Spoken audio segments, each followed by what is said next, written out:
നമസ്കാരം. കേരളത്തിലെ നിയമസഭാ തെരഞ്ഞെടുപ്പിന് ഇനി മണിക്കൂറുകൾ മാത്രം ബാക്കി നിൽക്കെ പല സ്ഥാനാർത്ഥികളും ഇപ്പോൾ തങ്ങളുടെ പേരിൽ ഇറങ്ങിയ വ്യാജ നോട്ടീസുകളുടെ പേരിൽ നട്ടം തിരിയുകയാണ്. ഇതിലേറ്റവും ഒടുവിലത്തെ ഉദാഹരണമാണ് അടൂരിലെ UDF സ്ഥാനാർത്ഥിയായ CV ശാന്തകുമാറിൻ്റേത്.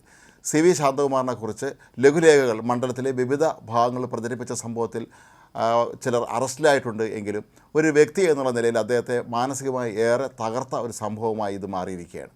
മാധ്യമങ്ങൾക്ക് മുന്നിൽ CV ശാന്തകുമാർ പൊട്ടിക്കരയുന്ന കാഴ്ചയാണ് നമ്മൾ കണ്ടത്. CV ശാന്തകുമാർ കൊലക്കേസിലെ പ്രതിയാണ് എന്ന് പറഞ്ഞുകൊണ്ടാണ് പേരും വിലാസവും ഒന്നുമില്ലാത്ത രീതിയിൽ ചില നോട്ടീസുകൾ മണ്ഡലത്തിലുടനീളം പ്രചരിപ്പിച്ചത്. എന്നാൽ കൊലക്കേസ് പോയിട്ട് താനൊരു പെറ്റിക്കേസിലെ പോലും പ്രതിയല്ല എന്നാണ് പൊട്ടിക്കരഞ്ഞുകൊണ്ട് ശാന്തകുമാർ മാധ്യമങ്ങളോട് പറഞ്ഞത്.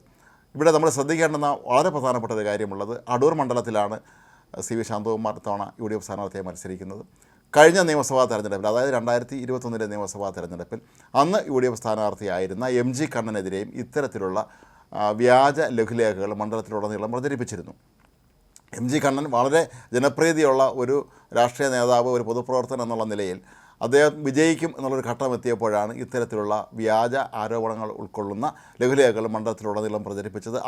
ഇന്ന് ശാന്തകുമാർ ചെയ്തതുപോലെ തന്നെ MG കണ്ണന് ഒടുവിൽ ഓഫീസുകൾക്ക് മുന്നിൽ, സർക്കാരിൻ്റെ ഉത്തരവാദിത്തപ്പെട്ട ഓഫീസുകൾക്ക് മുമ്പ് പോയി കുത്തിയിരുന്ന് സമരം ചെയ്യേണ്ട അവസ്ഥ വരെ അന്നുണ്ടായിരുന്നു. MG കണ്ണൻ പിന്നീട് അകാലത്തിൽ അദ്ദേഹം അന്തരിക്കുകയായിരുന്നു.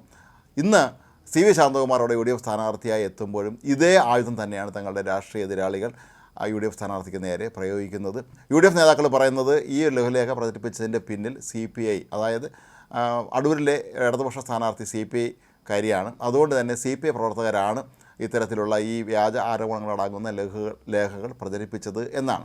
ഇവിടെ നമ്മൾ എടുത്തു പറയേണ്ടുന്ന ഒരു കാര്യം, ഇന്ത്യയിലെ ഏറ്റവും സാക്ഷരതയുള്ള, ഏറ്റവും ജനാധിപത്യ ബോധമുള്ള, അല്ലെങ്കിൽ ഏറ്റവും രാഷ്ട്രീയ പ്രബുദ്ധതയുള്ള ഒരു സംസ്ഥാനത്താണ് ഇത്തരത്തിലുള്ള ആളുകളെ വ്യക്തിപരമായി ഇല്ലാ കഥകൾ പറഞ്ഞ് അവരെ തോൽപ്പിക്കാൻ ശ്രമിക്കുന്നത്. സമൂഹ മാധ്യമങ്ങളും ഇലക്ട്രോണിക് മീഡിയ എല്ലാം ഏറെ പുരോഗമിച്ച ഈ കാലത്ത് പോലും ആളുകൾക്ക് ഇത്തരത്തിലുള്ള നോട്ടീസുകളിൽ വിശ്വാസം വർദ്ധിപ്പിക്കുന്നു എന്നുള്ളതാണ് നമ്മെ ഏറെ അമ്പരപ്പിക്കുന്ന ഒരു കാര്യം. പക്ഷേ UDF സ്ഥാനാർത്ഥിയെ സംബന്ധിച്ചിടത്തോളം അദ്ദേഹം യഥാസമയം തന്നെ ഇക്കാര്യത്തിൽ ഇടപെട്ടു എന്നുള്ളത് വളരെ പ്രധാനപ്പെട്ട കാര്യമാണ്. നേരത്തെയും ഇത്തരത്തിൽ ചില നോട്ടീസുകൾ പ്രചരിക്കുന്നതിൻ്റെ ശ്രദ്ധയിൽപ്പെട്ടിരുന്നു എന്നാണ് UDF സ്ഥാനാർത്ഥി പറഞ്ഞത്. പക്ഷേ ഇത്രത്തോളം ഗൗരവതരമായ, അതായത് കൊലക്കേസിലെ പ്രതിയാണ് എന്നത് ഉൾപ്പെടെയുള്ള ആരോപണങ്ങൾ ഇപ്പോഴാണ് ആദ്യമായിട്ടാണ് ഉയരുന്നത്. അതുകൊണ്ട് തന്നെയാണ് അദ്ദേഹം മാധ്യമങ്ങൾക്ക് മുന്നിൽ ഒടുവിൽ പൊട്ടിക്കരയേണ്ട അവസ്ഥ വന്നത്. കേരളത്തിലെ മറ്റ് പല മണ്ഡലങ്ങളെയും സ്ഥാനാർത്ഥികൾക്ക് നേരെയും ഇത്തരത്തിൽ കൊലക്കേസിലെ പ്രതിയായിരുന്നു, മോഷണ കേസിലെ പ്രതിയായിരുന്നു, സ്ത്രീപീഡന കേസിലെ പ്രതിയായിരുന്നു എന്നൊക്കെ പറഞ്ഞ് വിപുലമായ തോതിലുള്ള ലഘുലേഖകൾ പലയിടത്തും പ്രചരിപ്പിക്കുന്നതായിട്ട് തന്നെയാണ് മനസ്സിലാക്കാൻ കഴിയുന്നത്. പക്ഷേ കേരളത്തിലെ പ്രബുദ്ധരായ ജനത ഇതൊന്നും കൈക്കൊള്ളുകയില്ല എന്ന് നമ്മൾ ഉറച്ച് വിശ്വസിക്കുമ്പോഴും ഒരു ന്യൂനപക്ഷമെങ്കിലും ഇത്തരം നോട്ടീസുകൾ ശരിയാണെന്ന് വിശ്വസിക്കുന്നവരുണ്ട് എന്നുള്ളതാണ് പല സ്ഥാനാർത്ഥികളെയും കുഴയ്ക്കുന്നത്. അതേസമയം അടൂരിൽ ഇടതുപക്ഷ നേതാക്കൾ പറയുന്ന ഈ നോട്ടീസുമായി തങ്ങൾക്ക് യാതൊരു ബന്ധവുമില്ല എന്നാണ്. ഏതായാലും സംഭവവുമായി ബന്ധപ്പെട്ട് പോലീസ് അന്വേഷണം ആരംഭിച്ചിട്ടുണ്ട്.